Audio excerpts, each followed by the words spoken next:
إدريس شنو العائلة؟ بن رابح. بن رابح. وأنت رابح إن شاء الله في الدنيا والآخرة إن شاء الله. هو أيضا يدخل الإسلام الحق لأول مرة. طبعا هذه شفتوه في المقطع الأول. هذا شاب مغربي كان على المذهب المالكي والآن دخل في دين الشيعة. أنتم سمعتوا إيش قال؟ أنا في الأول كنت مالكي يعني. الشاب هذا كان على المذهب المالكي أوكي، بس الشيخ هذا الشيعي قال له ضروري ينطق الشهادتين. شهادتين ايش؟ طيب وكان يصلي ويصوم ووحد.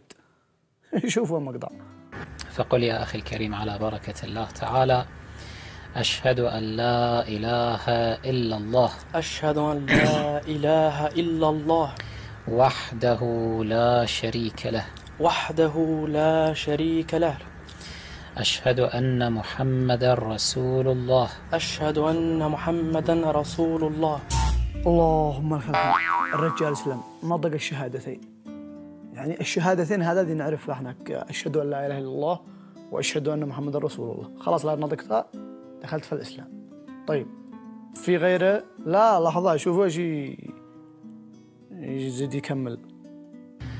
وأشهد أن أمير المؤمنين عليا. وأشهد أن أمير المؤمنين عليا ولي الله. ولي الله. وأشهد أن فاطمة الزهراء. وأشهد أن فاطمة الزهراء وأبناءها المعصومين. وأبناءها المعصومين. حجج الله. حجج الله. يا صديقي أنا الذي أعرف والناس كلهم يعرفوا أن الشخص إذا يدخل في الإسلام ينطق شهادتين مش 4 شهادات. يعني تخيلوا لو أن عربي جاء عند الرسول صلى الله عليه وسلم قال يا رسول الله ايش تسلم؟ الرسول صلى الله عليه وسلم ايش حيقول له؟ يقول أشهد أن لا إله إلا الله وأن محمد رسول الله وأن عليا ابن عمي ولي الله وأن فاطمة بنتي حجة الله.